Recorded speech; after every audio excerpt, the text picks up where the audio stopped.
বিশাল গুরুত্ব ঐতিহ্য সব কিছুই রয়েছে, একটা বিশাল ইতিহাস রয়েছে। মা এখানে জল থেকে উঠে এসেই আমাদের দর্শন দিয়েছে।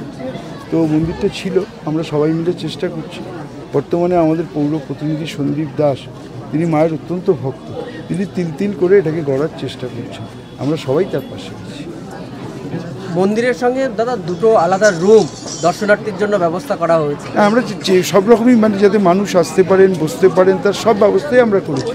শ্রাদ্ধ বাসর যাতে হতে পারে তারও ব্যবস্থা করেছি। আমাদের আরও অনেক কিছু পরিকল্পনা রয়েছে, আমরা একটা একটা করে সব কিছু।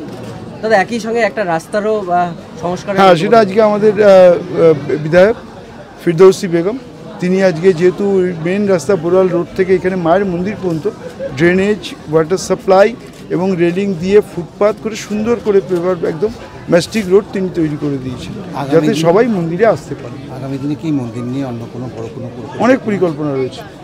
যা আমরা ভেবেছি তার এখন পর্যন্ত আমরা 50% করতে পেরেছি, আরও 50% আমাদের এখনও বাকি আছে। যখন হবে তখন আপনারা আবার ডাকবেন। কালিদাস ঘোষ, ওনারা এখানকার জমিদার ছিলেন। ওনারাই এইখানে পুরো জঙ্গলটা পরিষ্কার করে মা দেখা দেন। আমাদের মন্দিরের পিছনে একটা দিঘি আছে, সেই দিঘির থেকে উনি দেখা দেন একজন সাধারণ ব্যক্তির কাছে।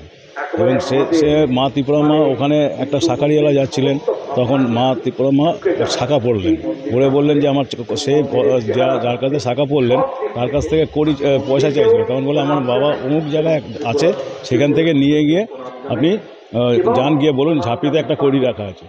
তখন উনি গিয়ে বলেন তার কোনো সন্তান ছিল না। তিনি বললেন যে আমার কোন মেয়ে, চলো তো দেখি। তিনি তার কড়ি দিলেন, এসে দেখলেন যে কেউ নেই। তখন কাঁদতে কাঁদতে যখন মা স্মরণ করলো তখন মা দুহাত তুলে দেখা দিলেন যে আমি এখানে আছি।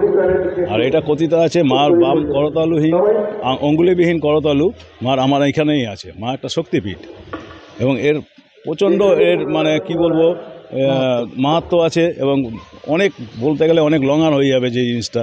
কোনো একটা দিন আমরা এখানে দেখেছি যে আমাদের এই যে সামান্য পুকুরটা আছে, পুকুরে কোনো একটা বাচ্চা পাওয়া যাচ্ছে না। খুঁজতে খুঁজতে খুঁজতে খুঁজতে যখন দুনিয়া খোঁজা হচ্ছে সন্ধ্যাবেলায়, তখন দেখা গেল যে এই যখন এই পুকুরটা সবাই মিলে খুঁজছে, দেখে যে বাচ্চারা চুপচাপ বসে আছে জলের নিচে। নতুন করে এই মন্দিরের কি ইনগ্রেশন হলো? নতুন ইনোভেশন হয়েছে। মায়ের সিংহাসনটাকে নতুন করে তৈরি করা হয়েছে, খুব সুন্দর গর্ব গিয়ে খুব সুন্দর তৈরি হয়েছে এবং মায়ের মন্দিরটাকে এত সুন্দরভাবে তৈরি করা হয়েছে যা আমার মনে হচ্ছে বাংলার মধ্যে একটা শ্রেষ্ঠ মন্দির হওয়া উচিত এবং হবেই। এবং স্মৃতিস্বর্গ আর শ্রদ্ধাঞ্জলি দেখছেন আপনার আমাদের যে মন্ত্রীমশাই, তার এই যে স্মৃতিফলকটা করা হয়েছে তো মায়ের সব তার মায়ের জন্য করা হয়েছে, স্মৃতির উদ্দেশ্যে তার মায়ের স্মৃতির উদ্দেশ্যে এই ফলকটা করা হয়েছে, স্মৃতিসৌধ করা হয়েছে। এর জন্য মন্দিরটা আরও সুন্দরময় হয়ে উঠেছে যাতে দূর দূর থেকে লোক আমাদের এখানে আসে। এবং আমরা দেখবেন চারিদিকে আমরা একটা বাগান করে দিয়েছি। আগামী দিন আমরা চেষ্টা করছি যে আমাদের এই জায়গাটা পুরোটা ভ্যাকেন্ট করে সুন্দর করে আরও সুন্দরতম যাতে করতে পারি, এই যে প্রচেষ্টা আমাদের কাছে এখন পর্যন্ত আছে। আজকের অনুষ্ঠানের মূল মঞ্চ মন্দিরে যাতে আরো বেশি করে মানুষজন আসতে পারে, তাদের সুবিধা হয়, কি বলবেন? মন্দির আর রাস্তা দুটো একসঙ্গেই আজকে উদ্বোধনটা হচ্ছে। মন্দির হচ্ছে টালিগঞ্জ বিধানসভা আর রাস্তা পড়েছে একদম মানে সোনারপুর উত্তর বিধানসভা। তো আমরা যেহেতু মন্দিরটা খুব সুন্দর করে সংস্কার করেছেন এবং নতুন অনেক রুম, অনেক কিছু ব্যবস্থা, তারপরে শ্রদ্ধাঞ্জলির জন্য আলাদা জায়গা, অনেক কিছু নতুন হয়েছে। তো তার একটা শুভ সূচনা। আর তার সঙ্গে মন্দিরের রাস্তাটা আমরা নতুন করে এই বছরই আজকেই একসঙ্গেই উদ্বোধনটা করলাম। কেন্দ্রীয় পক্ষ থেকে মাননীয় ফিরহাদ হাকিম মহাশয়ের ডিপার্টমেন্ট থেকে আমরা ওই রাস্তাটা পেয়েছিলাম এবং দীর্ঘদিন ধরে আমাদের রাস্তা অনেক ধরনের সমস্যা ছিল। পানীয় জলের সেটা সমাধান করা হয়েছে, ড্রেনেজ সিস্টেম করা হয়েছে, ফুটপাথ করা হয়েছে, দু সাইডে একটু বিউটিফিকেশন করা হয়েছে এবং কিছু বসার আরও কিছুটা কাজ আছে টুকটাক। তো সব মিলিয়ে একদিকে রাস্তা আর একদিকে মন্দির, খুব সুন্দর একটা সৌন্দর্যায়ন হয়েছে।